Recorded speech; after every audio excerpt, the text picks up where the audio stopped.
नमस्कार जय हिंद साथियों, स्वागत है आप सभी का आपके अपने YouTube चैनल अमन स्टडी पॉइंट में। साथियों, आज के इस वीडियो में बाल विकास एवं शिक्षा शास्त्र के सीटेट प्रीवियस ईयर में पूछे गए 16 फरवरी 2014 के प्राथमिक स्तर के प्रश्नों को देखेंगे। तो बने रहिए वीडियो में पूरे अंत तक। बिल्कुल फास्ट तरीके से हम लोग प्रश्नों का आंसर देखेंगे। पहला प्रश्न है आप सभी के स्क्रीन पर। केंद्रीय माध्यमिक शिक्षा बोर्ड यानी CBSE द्वारा अपनाए गए प्रगतिशील शिक्षा के प्रतिमान में बच्चों का समाजीकरण जिस प्रकार से किया जाता है उससे अपेक्षा की जा सकती है कि। तो ऑप्शन है आप सभी के स्क्रीन पर और इस प्रश्न का सही जवाब जाएगा ऑप्शन बी के साथ। बी ऑप्शन इस प्रश्न का सही जवाब होगा। चलेंगे अगले प्रश्न की ओर। अगला प्रश्न देखेंगे। अगला प्रश्न है, निम्नलिखित में से कौन सा वाइगोस्की के सामाजिक सांस्कृतिक सिद्धांत पर आधारित है। तो ऑप्शन है आप सभी के स्क्रीन पर और इस प्रश्न का सही जवाब जाएगा ऑप्शन बी के साथ, पारस्परिक शिक्षण। अगला प्रश्न देखेंगे।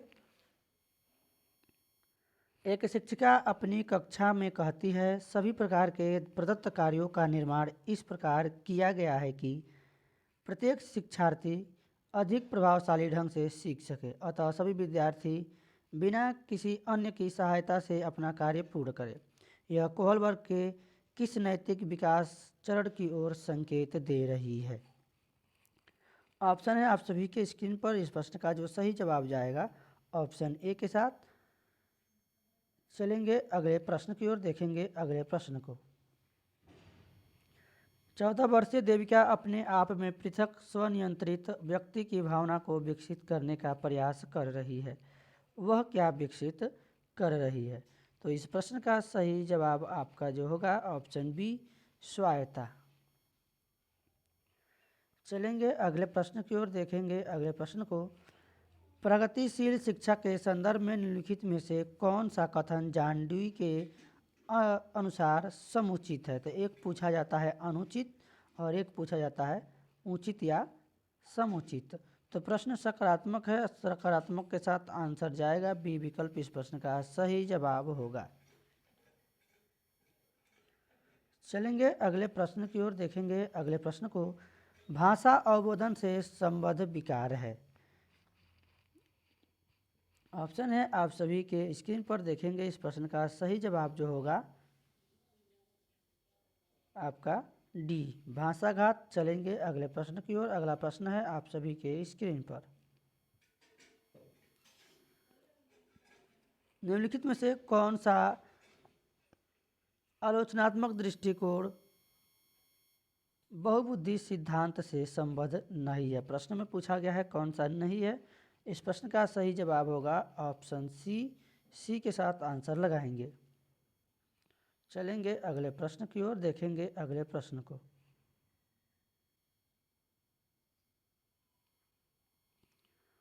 बहुबुद्धि सिद्धांत को वैध नहीं माना जा सकता क्योंकि क्यों नहीं माना जा सकता है। तो इस प्रश्न का सही जवाब होगा ऑप्शन ए, विशिष्ट परीक्षणों के अभाव में भिन्न बुद्धियों का मापन संभव नहीं है, इसलिए बहुबुद्धि सिद्धांत को वैध नहीं माना जा सकता है। अगला प्रश्न देखेंगे। अगला प्रश्न है आप सभी के स्क्रीन पर।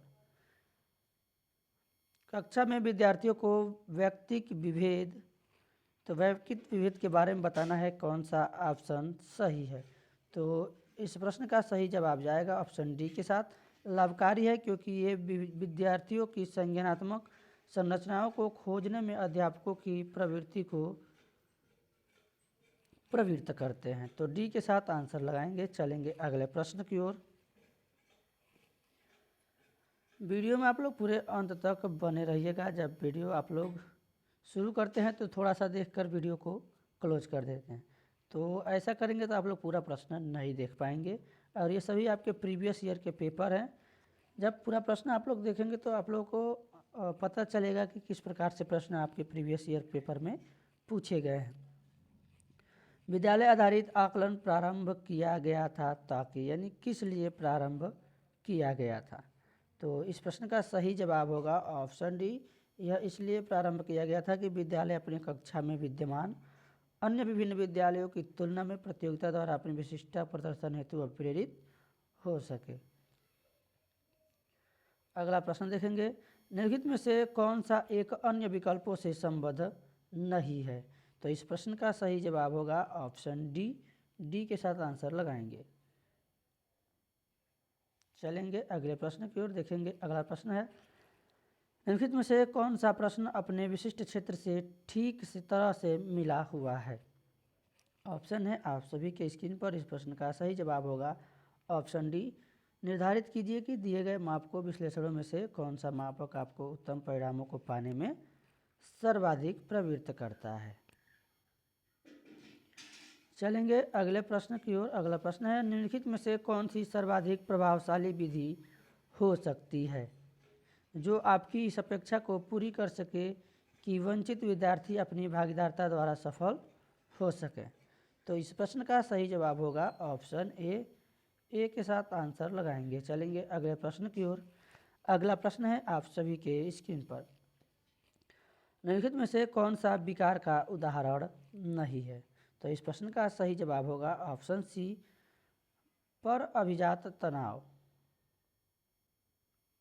अगला प्रश्न है, बहुशिक्षण शास्त्रीय तकनीकें वर्गीकृत अधिगम सामग्री बहु आकलन तकनीकें तथा परिवर्तनीय जटिलता एवं सामग्री का स्वरूप निम्नलिखित में से किससे संबद्ध है? तो यह संबद्ध है आपका विभेदित अनुदेशन।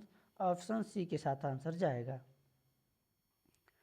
निम्नलिखित में से प्रतिभाशाली अधिगमकर्ताओं के लिए क्या समुचित है? तो ऑप्शन है आप सभी के स्क्रीन पर, वे अन्य को भी कुशल प्रभावी बनाते हैं तथा सहयोगी अधिगम के लिए आवश्यक है।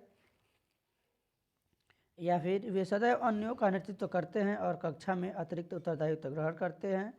या अपनी उच्च स्तरीय संवेदनात्मकता के कारण वे भी निम्न श्रेणी पा सकते हैं। तो इस प्रश्न का जो है सही जवाब होगा ऑप्शन सी। सी के साथ आंसर लगाएंगे। चलेंगे अगले प्रश्न की ओर। अगला प्रश्न है, विद्यालयों में समावेशन मुख्यतः केंद्रित होता है। तो समावेशन यह मुख्यतः किससे केंद्रित होता है?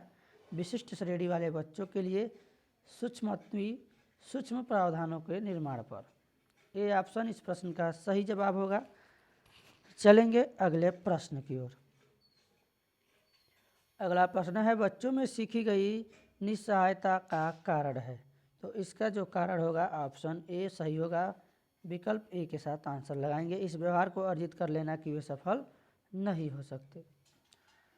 अगला प्रश्न है, यदि एक विद्यार्थी विद्यालय में लगातार निम्नतर श्रेणी प्राप्त करता है तो उसके अभिभावक को उसकी सहायता हेतु परामर्श दिया जा सकता है। तो उसे यह परामर्श दिया जा सकता है कि वह अध्यापकों की घनिष्ठ संगति में कार्य करे। अगला प्रश्न है, निम्नलिखित में से समस्या समाधान को क्या बाधित नहीं करता है? तो इस प्रश्न का सही जवाब जाएगा ऑप्शन ए के साथ, अंतर्दृष्टि। अगला प्रश्न है, एक शिक्षिका पाठ को पूर्व पठित पाठ से जोड़ते हुए बच्चों को सारांश लिखना सिखा रही है, वह क्या कर रही है? तो वह जो है बच्चों की पाठ समझने की स्वशैली विकसित करने में सहायता कर रही है। ऑप्शन ए इस प्रश्न का सही होगा। और सीडीपी बाल विकास में आप देखेंगे ज़्यादातर सहायता देना, प्रोत्साहित करना, सहयोग करना, इस प्रकार के विकल्प सकारात्मक प्रश्नों में ज़्यादा सही होते हैं। अगला प्रश्न देखेंगे, एक बच्चा अपनी मातृभाषा सीख रहा है, वह दूसरा बच्चा वही भाषा द्वितीय भाषा के रूप में सीख रहा है। दोनों निम्नलिखित में से कौन सी समान प्रकार की त्रुटि कर सकते हैं? तो इस प्रश्न का सही जवाब होगा ऑप्शन सी, विकासात्मक त्रुटि कर सकते हैं। सी विकल्प सही हो जाएगा। अगला प्रश्न देखेंगे, निम्नलिखित में से निष्पत्ति को प्रभावित करता है यह तथ्य निम्नलिखित में से किस प्रकार के संबंध को स्पष्ट करता है? इस प्रश्न का सही जवाब होगा ऑप्शन ए, ज्ञान, संज्ञान, भावना। अगला प्रश्न देखेंगे, एक अध्यापक उस बच्चे के साथ परामर्श करते हैं जिसकी निष्पत्त्यात्मक प्रगति पर एक दुर्घटना के पश्चात अनुकूल नहीं है। निम्नलिखित में से कौन सी प्रक्रिया विद्यालय में परामर्श के लिए सबसे बेहतर हो सकती है? तो इस प्रश्न का सही जवाब होगा ऑप्शन बी, यह अपने विचारों द्वारा खोज करने हेतु लोगों में आत्मविश्वास का निर्माण करता है। अगला प्रश्न देखेंगे, एक विद्यार्थी उच्च स्तरीय सृजनशील रंगमंचीय कलाकार बनना चाहता है, उसके लिए निम्नलिखित में से कौन सा सबसे कम प्रेरक होगा? सबसे कम प्रेरक पूछा गया है, यानी प्रश्न थोड़ा सा हमारा नकारात्मक है। ऑप्शन सी इस प्रश्न का सही जवाब होगा। चलेंगे अगले प्रश्न की ओर, देखेंगे अगले प्रश्न को। इनमें से कौन सा सिद्धांत कार्य यह मत स्पष्ट करता है कि बच्चे अपनी बुद्धि व विकास हेतु कठोर अध्ययन करते हैं? तो इस प्रश्न का सही जवाब होगा ऑप्शन बी, अब्राहम मैस्लो। अगला प्रश्न, निम्नलिखित में से कौन सा तत्व कक्षा में अधिगम हेतु सहायक हो सकता है? इस प्रश्न का सही जवाब आपका जाएगा ऑप्शन बी के साथ, अध्यापकों द्वारा बच्चों की स्वायत्ता को बढ़ावा व सहायता देना। यहाँ पर भी देखेंगे सहायता देने से संबंधित दो ऑप्शन यहाँ पर दो प्रश्न में आपके सही हो गए। परिपक्व विद्यार्थी के बारे में यहाँ पर बताना है कौन सा ऑप्शन सही होगा? तो इस प्रश्न का सही जवाब होगा ऑप्शन बी के साथ आंसर लगाएंगे। चलेंगे अगले प्रश्न की ओर।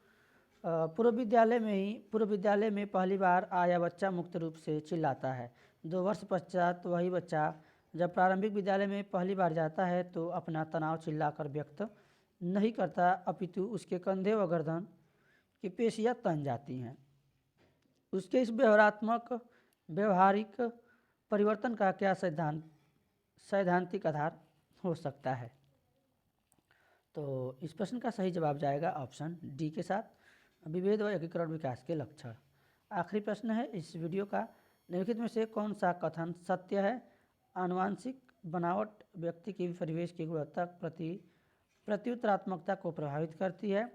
गोद लिए गए बच्चों को वही बुद्धि लब्धांक आईक्यू होता है जो गोद लिए गए उनके सहोदर भाई बहन का होता है, या फिर अनुभव मस्तिष्क के विकास को प्रभावित नहीं करता है?